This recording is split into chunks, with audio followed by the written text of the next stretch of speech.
नमस्कार, देवभूमि समाचार में आपका स्वागत है और मैं हूं आपके साथ तुषार कुमार। तो चलिए खबरों की शुरुआत करते हैं। हाथरस में सत्संग के समापन के दौरान एक बड़ा हादसा हो गया। बता दें कि जिसमें भगदड़ मचने से बड़ी संख्या में लोगों की मौतें हो गई, जिसके चलते सीएम धामी ने ट्वीट कर दुख जताया। आपको बता दें कि सीएम ने ट्वीट कर लिखा कि यह खबर अत्यंत हृदय को दुख पहुंचाने वाली है। ईश्वर से घायलों के शीघ्र स्वास्थ्य के लाभ की मैं कामना करता हूं।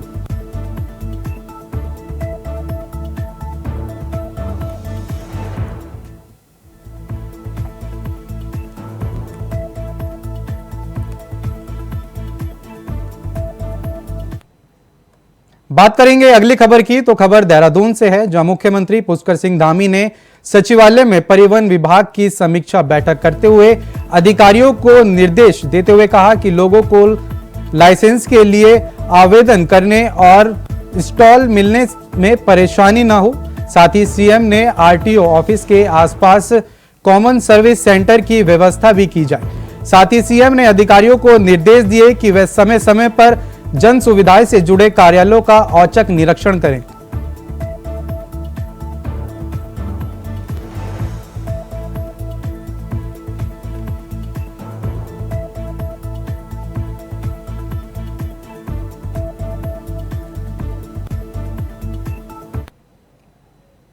बात करेंगे अगले खबर की। मुख्यमंत्री पुष्कर सिंह धामी ने सचिवालय में ऊर्जा विभाग की समीक्षा बैठक की। बता दें कि जहां उन्होंने अधिकारियों को निर्देश दिए और कहा कि राज्य में विद्युत उत्पादन बढ़ाने की दिशा में तेजी से काम किया जाए। आगामी 5 साल में प्रदेश में विद्युत उत्पादन दुगना करने के लिए तीनों नियमों यूपीसीएल, यूजेवीएनएल और पिटकुल को समन्वय के साथ काम करें और कहा कि उत्तराखंड राज्य निर्माण की मूल अवधारणा में ऊर्जा और पर्यटन रहा है। साथ ही वर्ष काल को ध्यान में रखते हुए सभी ट्रांसफार्मर को सेफ्टी ऑडिट भी किया जाए। आपको बता दें कि वर्तमान में जिन लघु सचिवालय और परियोजनाओं पर कार्य किया जा रहा है उन्हें तेजी से पूर्ण किया जाए। साथ ही कहा कि नए बिजली घरों के निर्माण तथा ट्रांसफर लाइन अपडेट करने की कार्रवाई में तेजी लाई जाए।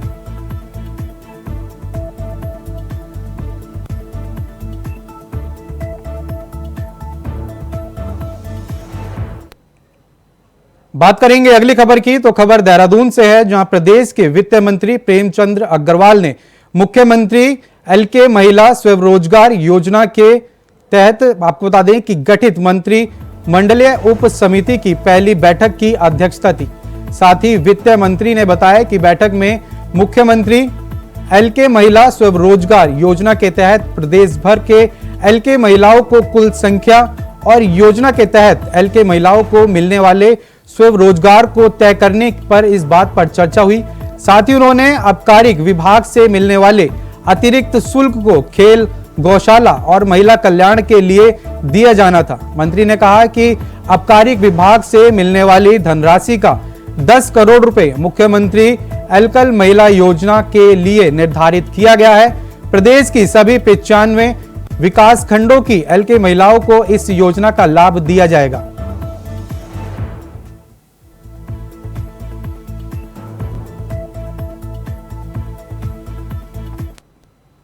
देखिए, आप जानते हैं कि ये अभी सरकार ने इस पर निर्णय लिया था और मैं आपको बता दूं कि एक हमने सेस लागू किया था जिसमें महिला कल्याण, स्पोर्ट्स, इन सब पे हम लोग सेस ले रहे हैं और इन तीनों में उसको विभक्त किया जाएगा।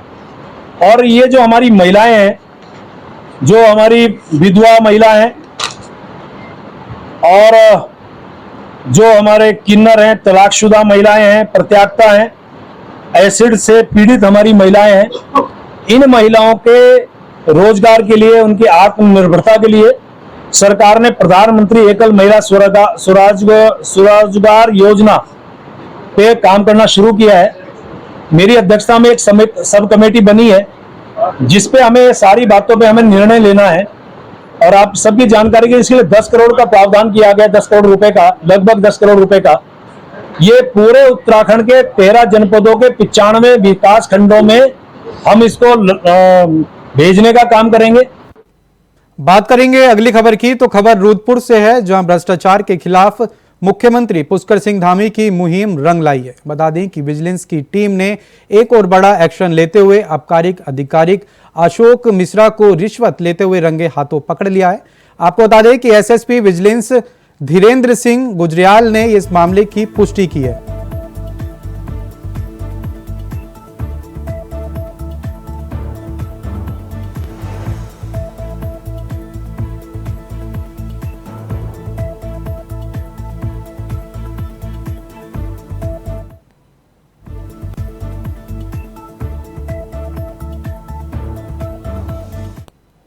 शिकायतकर्ता द्वारा शिकायत की गई थी कि उन्होंने पिछले साल का अधिभार जमा किया था, तो उसका माल उठाने के लिए 10% के हिसाब से जिला आबकारी अधिकारी द्वारा रुद्रपुर द्वारा मांग की जा रही है रिश्वत की, और वो नहीं देना चाहते हैं। तो आज हमारी टीम द्वारा 70% 70,000 रुपये रिश्वत लेते हुए हल्द्वानी सेक्टर की टीम द्वारा गिरफ्तार किया गया है।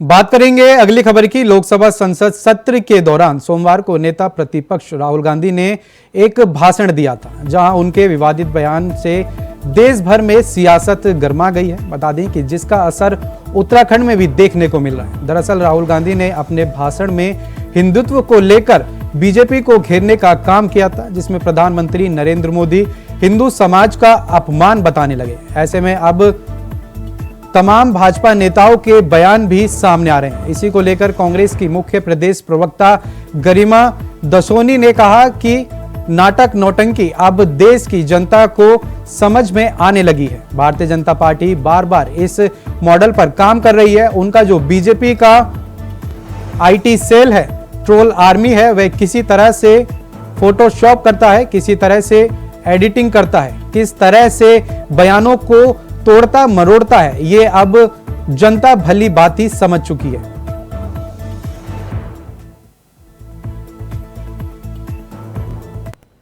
नाटक नौटंकी अब देश की जनता को समझ में आने लगी है। भारतीय जनता पार्टी बार बार उसी मोडस ऑपरेंडी पर काम कर रही है। उनका जो बीजेपी का आईटी सेल है, ट्रोल आर्मी है, वो किस तरह से फोटोशॉप करता है, किस तरह से एडिटिंग करता है, किस तरह से बयानों को तोड़ता मरोड़ता है, ये अब जनता भली भांति समझ चुकी है। और जो मीडिया हाउसेज उनके चरण चुंबक हैं, जो कौन राहुल कहने पर जोर से ठहाका लगाकर हंसते हैं, आम काट कर खाते हैं, चूस कर खाते हैं, वो भी सब जनता के सामने बेनकाब हो चुके हैं। तो अब इन बातों का कोई महत्व रह नहीं गया। आज सारे समाचार पत्रों ने, मैं धन्यवाद करना चाहूंगी कि बिल्कुल साफ गोई के साथ उन्होंने दूध का दूध और पानी का पानी कर दिया है। समाचार पत्र उठाकर ये अगर जो बुद्धिजीवी वर्ग होगा, पढ़ा लिखा और सोचने वाला व्यक्ति होगा, वो पढ़ेगा कि राहुल गांधी जी ने किसके लिए कहा और क्यों कहा। उन्होंने व्यापक और विशाल रूप से हिंदू धर्म की जो है पहले व्याख्या की कि हिंदू धर्म अहिंसा सिखाता है, सत्य के मार्ग पर चलना सिखाता है, डरो मत और डराओ मत की नीति पर चलता है, अहिंसा परमो धर्म सिखाता है। तो ऐसे में उसके बाद उन्होंने बोला कि नरेंद्र मोदी, भाजपा और आरएसएस जब से सत्ता में आए हैं, देश में हिंसा बढ़ी है, देश में नफरत बढ़ी है, और हमारा धर्म तो, सनातन धर्म तो टॉलरेंस सिखाता है, सनातन धर्म तो प्रेम सिखाता है। ये सारी बातें उन्होंने कही है। लेकिन अब भारतीय जनता पार्टी अपने अपमान को या अपने ऊपर कही गई बात को हिंदू धर्म से जोड़ रही है, जो कि सरासर गलत है। और कहीं ना कहीं ये प्रयास जो है नीट इम्तिहानों में हुई गड़बड़ झाले और धांधली से ध्यान भटकाने का भी कुत्सित प्रयास जान पड़ता है। फिलहाल समय हो चला एक छोटे से ब्रेक का, फौरन लौट रहे हैं। तो ब्रेक के बाद एक बार फिर से स्वागत है आपका। चलिए खबरों का सिलसिला आगे बढ़ाते हैं। संसद में राहुल गांधी के दिए गए बयान के बाद पूरे देश में हिंदुओं में उबाल आ गया है। तो वहीं धर्मनगरी हरिद्वार में भी राहुल गांधी के बयान को लेकर संतों में भी रोष देखने को मिल रहा है, जहां उन्होंने राहुल गांधी से सार्वजनिक रूप से माफी मांगने की मांग की है।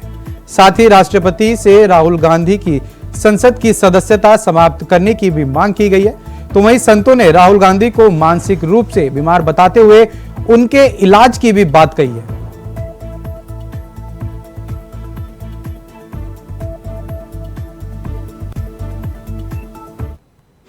नेता प्रतिपक्ष राहुल गांधी के द्वारा कल समस्त हिंदू समाज का जो अपमान करने का काम किया गया, हिंदुओं को चोर और ऐसी अमर्यादित भाषा का प्रयोग कर ये राहुल गांधी ने पूरे देश के हिंदुओं को अपमानित किया है। उन्हें सारे हिंदुओं से माफी मांगनी चाहिए। आज राहुल गांधी ने संसद में हिंदुओं का अपमान ये कोई ऐसे पूर्व नियोजित षड्यंत्र के तहत कहा गया। ये एक प्रकार से विदेशी एजेंडे पर काम कर रहे हैं। विदेशी ताकतों के इशारे पर इस देश में हिंदू और अन्य सांप्रदायिक दंगा कैसे फैलाया जाए और उसका लाभ कांग्रेस पार्टी कैसे ले, ये उसका एक प्रारंभ काल है।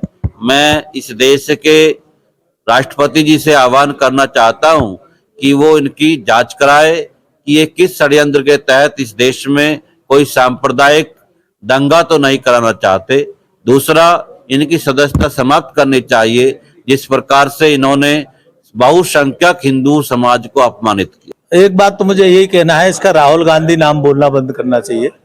असली जो ईसाई नाम है वो अब देश में प्रचलित होना चाहिए, क्योंकि संसद में उसने अपना असली एजेंडा बता दिया है, हाथी के दांत दिखाने के और खाने के और उस व्यक्ति ने संसद में पहली बार प्रतिपक्ष का नेता बनते ही हिंदुओं पर हमला किया, हिंदुओं की अस्मिता पर हमला किया है, हिंदुओं का अपमान किया है उस आदमी ने। और हिंदुओं का अपमान नहीं, देश के हिंदुओं का अपमान करने का मतलब है इस देश का अपमान, और इस देश का अपमान का मतलब है संसद का अपमान। और संसद का अपमान नहीं किया, संसद के जो अध्यक्ष हैं लोकसभा के, उनका भी अपमान किया है। तो मैं इस आदमी को यही कहूंगा, लोकसभा अध्यक्ष जी से बिना विलंब करे सबसे पहले से पागल खाने में भर्ती करो, दूसरा काम करो, इसकी सदस्यता तत्काल रद्द करो। पहले आपने जैसे साहस दिखाया था कि बदतमीजों के लिए संसद नहीं है। बात करेंगे अगली खबर की, तो खबर हरिद्वार से है, जहां राहुल गांधी द्वारा संसद में हिंदुओं को लेकर दिए गए विवादित बयान के बाद देश में उसको लेकर बीजेपी के साथ ही साथ हिंदूवादी संगठनों में भी खास रोष देखने को मिल रहा है। बता दें कि इसी बीच हिंदू रक्षा सेना ने विरोध प्रदर्शन करते हुए राहुल गांधी का पुतला फूंका। साथ ही पुतला फूंकने से पहले हिंदू रक्षा सेवा के कार्यकर्ताओं ने राहुल गांधी के पुतले की चप्पलों से पिटाई भी की। देखिए, जिस तरह कल संसद के अंदर पूरे हिंदू धर्म के खिलाफ राहुल गांधी ने बयान दिया है, वो बहुत ही निंदनीय और भर्त्सनीय है। सभी जानते हैं कि सनातन धर्म के जो लोग हैं वो बहुत सहनशील हैं, बहुत सहिष्णु हैं और सभी का सम्मान करने वाले हैं।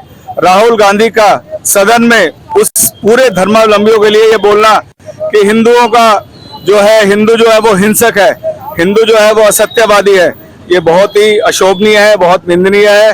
पूरा हिंदू धर्म, हिंदू समाज इस चीज का विरोध करता है। हम लोग सभी लोग आज यहाँ पे एकत्रित हुए, हिंदू रक्षा सेना के सभी लोगों ने इस चीज का विरोध किया और राहुल गांधी का हम लोगों ने पुतला फूंका है। हम लोग संसद के स्पीकर ओम बिरला जी से मांग करते हैं कि राहुल गांधी की जो संसद की सदस्यता है उसको भी रद्द करी जाए और हिंदू धर्म के खिलाफ बोलने वाले ऐसे पापी सांसद को सख्त से सख्त सजा दी जाए। और राहुल गांधी, क्योंकि खुद जिनकी माँ एक इटालियन है और पिताजी पारसी है, उनको खुद का नहीं पता, वो नाम चाहे अपना सनातनवादी लगाते हैं लेकिन वो सनातन धर्म के पूरा खिलाफ है। हम ऐसे अहिंदूवादी नेता की खिलाफत करते हैं और आज हम लोगों ने इसका पुतला फूंका। बात करेंगे अगली खबर की। लद्दाख में शहीद हुए भारतीय सेना में डीएफआर भूपेंद्र नेगी का पार्थिव शरीर आज पौड़ी पहुंचा।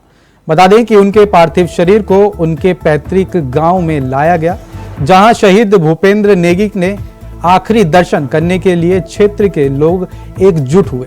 तो वहीं सभी लोगों ने उनके पांव घाट के सैन्य सम्मान के साथ उन्हें अंतिम विदाई दी। साथ ही शहीद के पार्थिव शरीर का नम आंखों में अंतिम संस्कार किया गया। आपको बता दें कि कांग्रेस नेता गणेश गोदियाल ने कहा कि विशुल्ड गांव के रहने वाले भूपेंद्र नेगी की शहादत को भुलाया नहीं जा सकता। वो अपनी वीरता का परिचय देते हुए देश के लिए शहीद हुए हैं। तो वहीं प्रदेश के कैबिनेट मंत्री धन सिंह रावत ने इस घटना पर दुख व्यक्त करते हुए कहा कि सरकार की ओर से परिजनों की हर संभव मदद की जाएगी।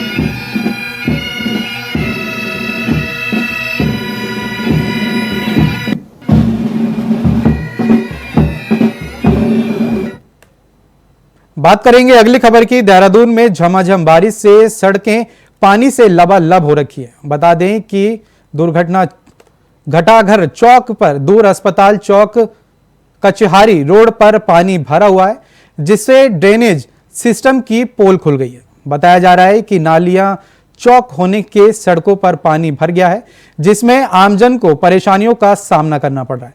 लेकिन सवाल यही है कि इन सब का जिम्मेदार कौन है। ये रिपोर्ट देखिए।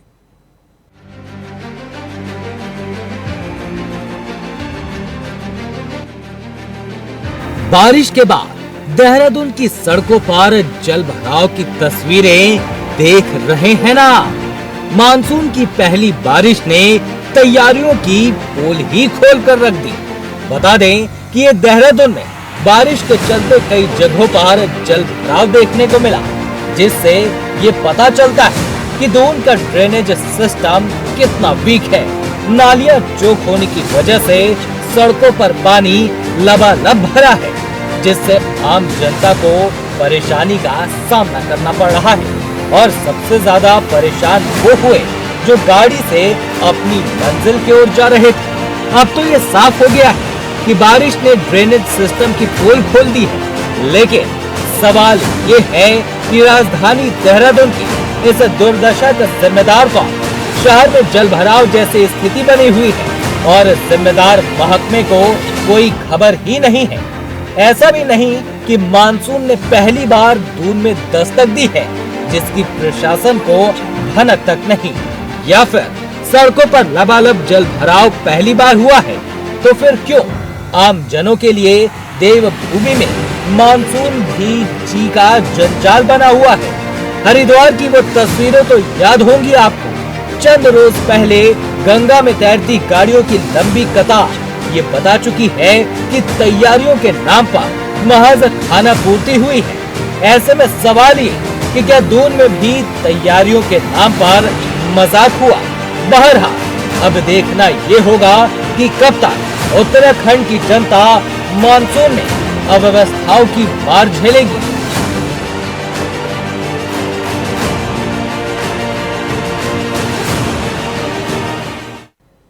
फिलहाल के लिए देवभूमि समाचार में इतना ही। देश और दुनिया की तमाम बड़ी खबरों को जानने के लिए बने रहें इंडिया वॉइस के साथ। नमस्कार।